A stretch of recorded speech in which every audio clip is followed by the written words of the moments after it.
పల్లవి వీళ్ళందరూ అయితే కోవిలికి వెళ్తూ ఉంటారు. అక్కడ ఆరాధ్య అయితే అమ్మమ్మ, నాన్నమ్మ నాకు టాయిలెట్ వస్తుంది అంటే, ఆరాధ్య నేను తీసుకువెళ్తాను రా అని చెప్పి పల్లవి అయితే తీసుకొని వెళ్తూ ఉంటుంది.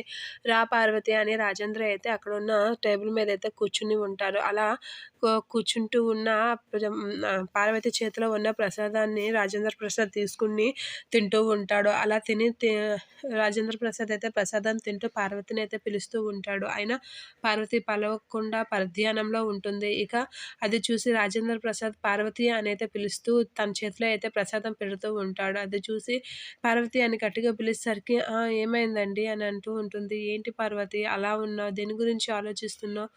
దేవుడికి ఏమైనా మొక్కావు అని చెప్పి అడుగుతూ ఉంటాడు. ఆ మాటకి పార్వతి అయితే ఇలా అంటూ ఉంటుంది.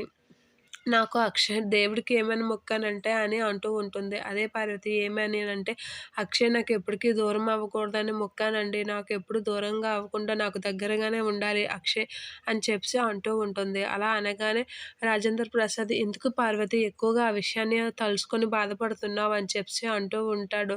లేదండి నాకెందుకో ఆ విషయంపై చాలా కంగారుగా ఉంది.